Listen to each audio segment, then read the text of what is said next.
I didn't set out to build a business when I started what I do. I really set out to save myself because from a very young age, I always enjoyed my work, whatever it was I was doing. And I've had a few different solid careers over my lifetime so far. I always found joy in what I was doing. And I always found a sense of purpose.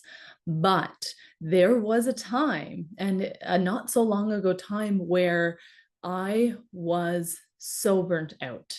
And this is why I started to build my business. It's because, not that I wanted to build a business, but I really wanted to save myself from the direction I was heading. And the direction I was heading is I was enduring every single day I had to go into work. So I was just getting through the day. I wasn't being fulfilled or energized anymore. And work really felt like a grind and not a source of satisfaction, which it had been for years and years and years prior to that. I'd always been very satisfied with everything that I was doing, no matter what industry I was working in. I just loved and enjoyed and got such a sense of purpose from everything that I did. But that changed. And then I was also becoming stagnant. So there wasn't really any growth happening for myself. And I wasn't learning. I didn't feel like there was any sense of progress happening. I felt really stuck and kind of boxed in by the role that I was in, and that a lot of my potential was being wasted. And I was also struggling.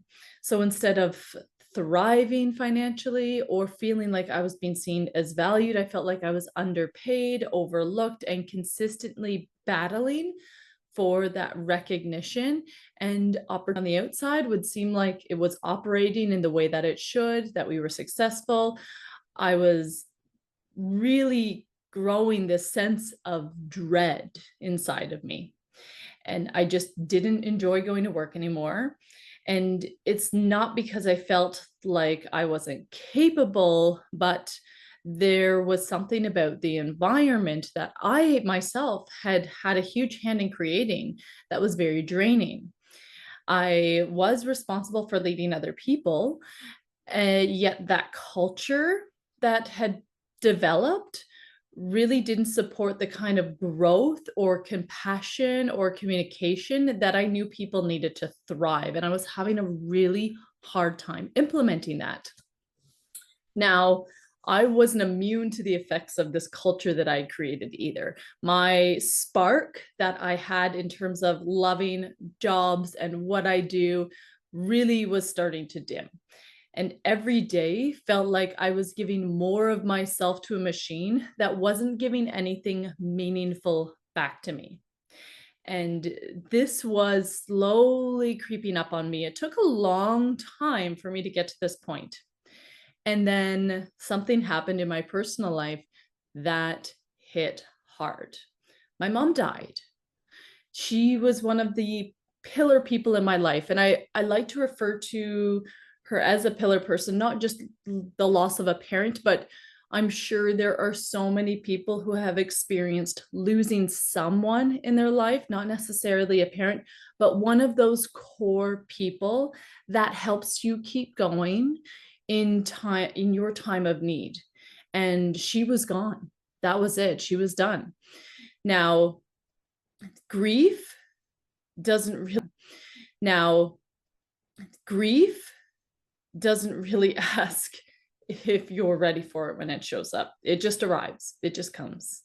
And in my case, it just cracked open everything that was already so fragile that I was experiencing in my workplace. Those long work days, the pressure to perform, the emotional toll of leading without feeling like I had much support, it really caught up to me when I lost this pillar person in my life. My personal life was incredibly strained and starting to become unraveled. And work, which was already, I had stresses or stressors around, just became a place where I felt like I couldn't even breathe anymore. I couldn't be the version of myself that I love and enjoyed. So I needed space to really process everything that was happening. And what came in terms of giving me space was actually my third and final maternity leave. It really gave me a chance that I needed to figure out what it was that was going on beyond just the loss of my mom, because that was huge in and of itself. But what really brought me to that point in my work environment? How did I myself create this culture that just wasn't working and made me get to the point where all the joy was gone from what I was doing? Now, I really got to a point of starting to be able to reflect, right, on what was going on because of this maternity leave that I created for myself, and really started to think about what kind of work I wanted to return to. Because what kind of leader did I want to be? Who did I want to be? What kind of environment did I want to create? Because clearly, the one that I had had a hand in creating was not the one that I wanted to be in and day out. And really, how could I avoid crumbling next time when my own personal life threw a curveball at me? Because we know that's going to happen. You're going to have more pillar people in your life who are going to leave, or you're going to be faced with other huge challenges that are going to come up in your personal life time and time again.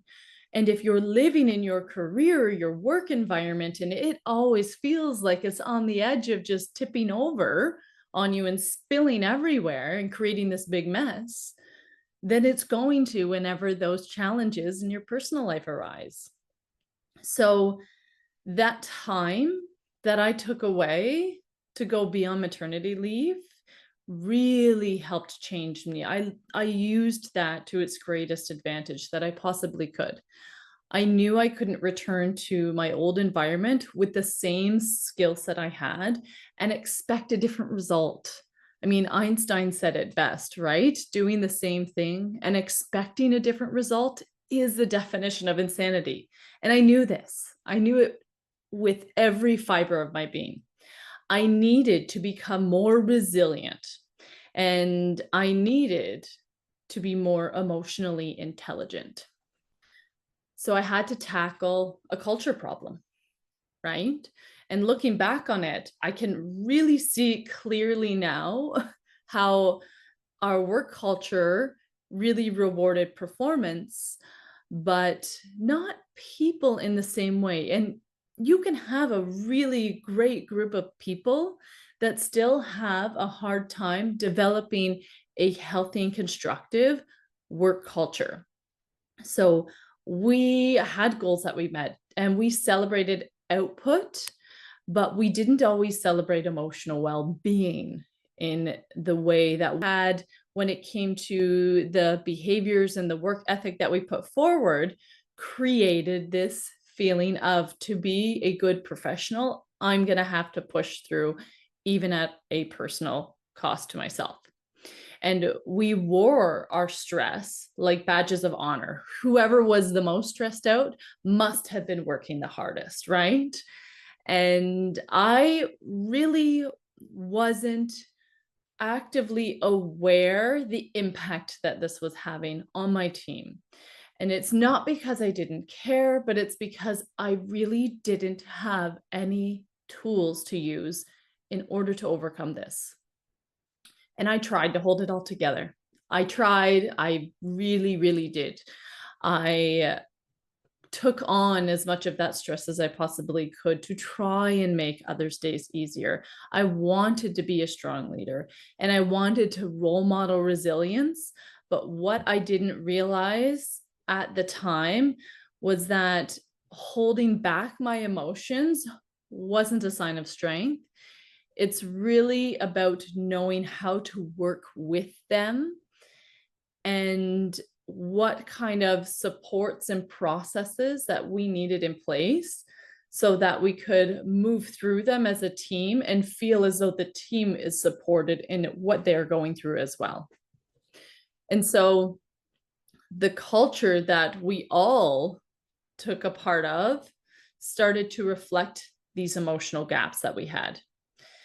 Things in terms of our professional relationships would become very transactional, and they were very surface level. The toxicity that was there in being polite and professional, but not getting any deeper, getting down to the core of what was really bugging you. And suddenly, the things that you used to tolerate all the time, because that was just a part of life, become so unbearable. The small frustrations at work, like feeling personally betrayed, the miscommunication, the surface level conversation, it just became a sharp reminder of how disconnected I felt from others, from myself, and from the life that I thought I was building. My mother was one of those grounding forces for me, and losing her left a hole that I just couldn't ignore anymore. It really pushed me to realize that I did not want my life to continue this way in my work environment. I spent 40 hours a week there, and I could not bear showing up again and again and again feeling that way anymore. But fortunately, that's exactly what I needed to have happen. And I realized that with this grief that I was dealing with, there was just no space to really go through it effectively if I was going to continue to live the same life I had been living in my professional life moving forward. I felt like there was no space for me to really fall apart, and that was reflected back at me through anybody that I would talk to. They would always tell me, "You are so strong. You are the one who is showing up for your family. You don't break down. You are always there. You're holding everything together." And literally, that's because I felt like I had no other option. I couldn't break down. I was not in a position, I had not created anything for myself to allow myself to do that. So that reinforcement of that messaging and that time off, it didn't fix everything, but it really showed me just how broken I had become by trying to succeed in a system that never taught me how to process my emotions, learn how to effectively set boundaries, or to lead with empathy. And I didn't want to go back to the way things were. I literally could not do that. So, because if I did return to that, I would return to the same culture, using the same tools and the same way of coping. And then the next personal challenge that would come forward would break me all over again. And that wasn't a life I wanted to live. I didn't want to always have to come up with a way to take extensive chunks of time off when I had some kind of personal difficulty happening. It didn't feel right to me. It didn't feel whole to me. And it meant experiencing more pain every single day on a regular basis.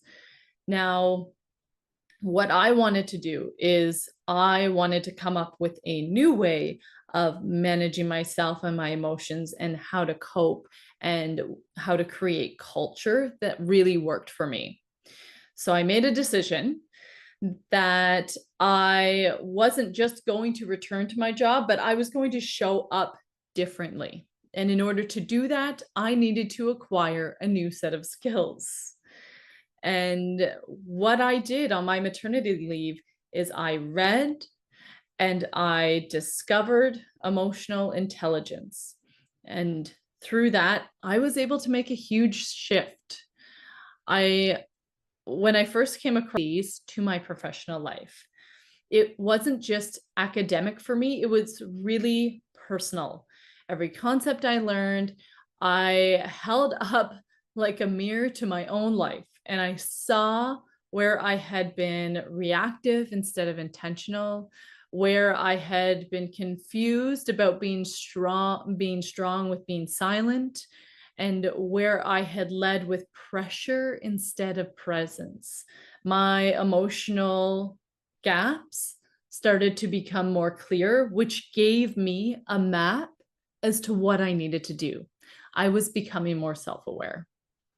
And it helped me understand myself more deeply, why I shut down in certain conversations, why certain dynamics really drained me at work, and why unresolved emotions spilled into places they did not belong. And once I could see that in myself, I started seeing it in others, right? In my colleagues, in the people I managed, in family members, in leaders who I once thought had it all together. I realized where their emotional gaps were. They were glaring and they couldn't see them because they just hadn't been on that journey yet. And it was very, very clear to me that we were all navigating professional challenges without emotional tools that we actually needed to be successful, not just at work, but in our own life as well.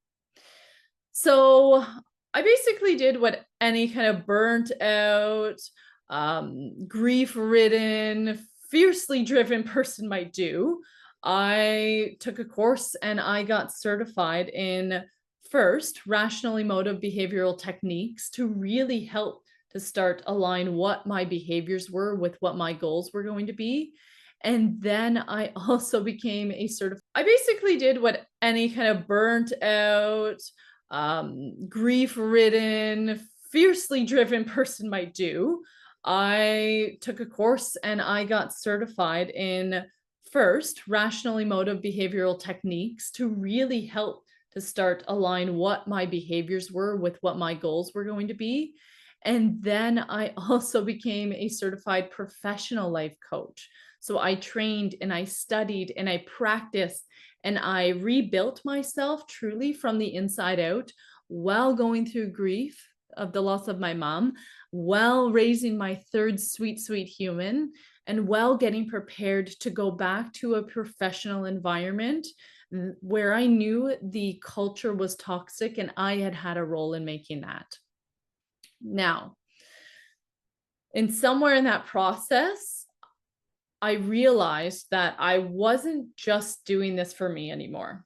I really wanted to help others make this shift too, because I know that I am not the only person who's gone through something like this. And really, nobody should feel like they have to wait until they get burnt out, until they lose one of their pillar people in life to have to learn how to lead with emotional clarity, because it's tough. It's tough to be going through all of that and trying to become a new, better version of yourself all at the same time. But that's really when my purpose started to take root. When I realized that I'm not only doing this just to save myself and bring myself out of this pit that I had crawled into somehow, but that I could help others get out of that pit as well. And starting over with this completely new mindset, but going into the same environment, it wasn't easy, right? I starting over with this completely new mindset, but going into the same environment, it wasn't easy, right? I didn't have any kind of detailed plan about exactly what I wanted to do, but I knew that I really wanted to make a difference. So I wanted to make a difference in my own old work culture, and I wanted to give people access to all of these vital, vital skills that they could use in their own professional life so they didn't have to go through it too. So I didn't have a solid business plan, but I was working on something. It was coming to fruition, right? And what I really had was this deep, unshakable belief that professionals deserve more than just surviving their job, because that is where we spend the most of our daily wakeful hours, is in our workplace, our 9 to 5, our 40 hours a week. I didn't want people feeling like they were just surviving. I want them to feel like they were thriving. I wanted them to get the emotional tools they need to actually enjoy their work, evolve as leaders, and earn more because they were showing up in ways that make a lasting impact. So I built emotional intelligence consulting, and that's how I started. I started with what I knew, which was the pain of burnout and the emotional fog and grief that I was going through, and the pressure to perform while silently struggling. And I turned that into a curriculum of real actionable tools that professionals can use to lead with more confidence, communicate more clearly, and navigate stress without crumbling underneath it, especially if something else is going on in you. It just feels so healing and so good, and people feel as though they are they're understood for the first time in a huge way. It makes my heart so happy to know that they are going to benefit from this, and they don't have to go to that extreme place of pain to learn those lessons. I just felt like I was rewriting my story that I once felt trapped in, and it turned into something beautiful. So instead of toughing it out, people were tuning in. And instead of emotionally shutting down, they were learning to speak up with clarity and calm. And instead of grinding through their days, they were learning and growing into the type of leaders others wanted to follow and be around. This wasn't just career coaching, but it really is life leadership. And it all started with one truth, and that's I never wanted to end back up into that soul sucking cycle again. And I didn't want anyone else to go there either. So today, my mission is simple, but deeply personal. I help professionals enjoy their work life again, evolve into emotionally intelligent leaders, and earn more by becoming the kind of person organizations want to promote and people want to follow. And I don't just teach this, I live it as well. I'm a certified rational emotive behavioral techniques coach and consultant. I'm a certified professional life coach, and I have been running emotional intelligence consulting for over 2 years now. And I bring both lived experience and evidence based strategy to every session, workshop, keynote, everything that I do. And over the past, want to promote and people want to follow. And I don't just teach this, I live it as well. I'm a certified rational emotive behavioral techniques coach and consultant. I'm a certified professional life coach. And I have been running emotional intelligence consulting for over 2 years now. And I bring both lived experience and evidence based strategy to every session, workshop, keynote, everything that I do. And over the past decade, I've really invested more than 20,000 hours into understanding what makes a workplace thrive and really what breaks them. And I've lived that. And what I found is this: high performers don't come from pushing harder, they come from getting clearer on what you feel, how you show up, and what you need to do to grow.